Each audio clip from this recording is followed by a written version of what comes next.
Hello बच्चों, चलिए प्रश्न पढ़ते हैं। किसकी परमाणु त्रिज्या बड़ी होती है, एल्यूमीनियम या गैलियम? चलिए अब हम प्रश्न की मुख्य अवधारणा देख लेते हैं। तो यहाँ पर हमारे प्रश्न की अवधारणा क्या होगी?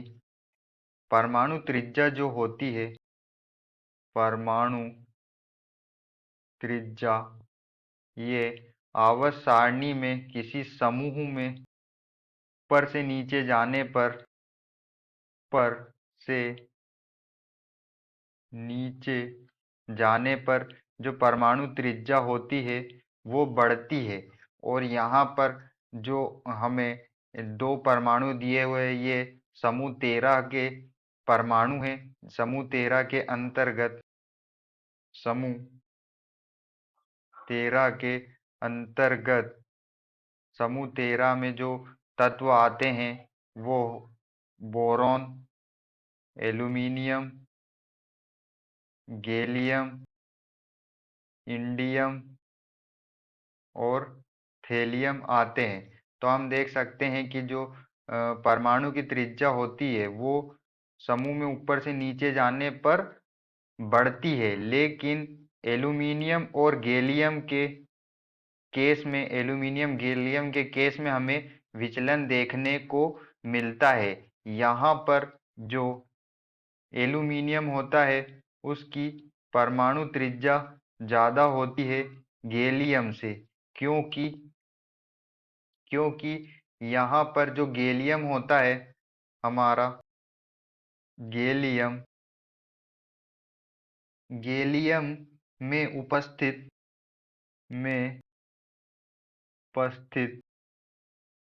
10d इलेक्ट्रॉन 10d इलेक्ट्रॉनों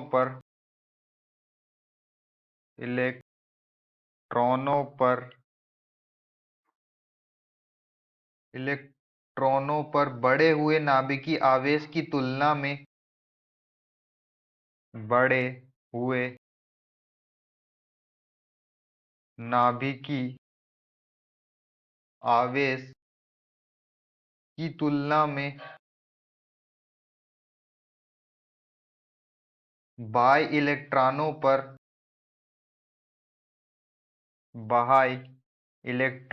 पर दुर्बल परिरक्षण प्रभाव डालते हैं। पर दुर्बल परिरक्षण प्रभाव डालते हैं। परिणामतः गैलियम की परमाणु जो त्रिज्या होती है वो 135 पिकोमीटर होती है, जबकि एल्यूमीनियम की जो परमाणु त्रिज्या होती है वो 143 पिकोमीटर होती है। तो यहाँ पर हम देख सकते हैं कि जो गैलियम है में उपस्थित 10d इलेक्ट्रॉन जो होते हैं पर बढ़े हुए नाभिकीय आवेश की तुलना में बाह्य इलेक्ट्रॉनों पर दुर्बल परिरक्षण प्रभाव डालते हैं।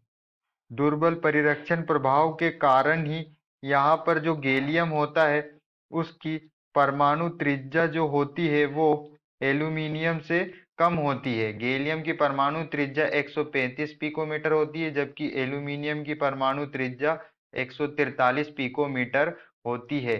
तो यहाँ पर जो हमारा एल्यूमीनियम होता है उसकी परमाणु त्रिज्या अधिक होती है गैलियम की तुलना में। आशा करते हैं आपको समझ में आया होगा। धन्यवाद।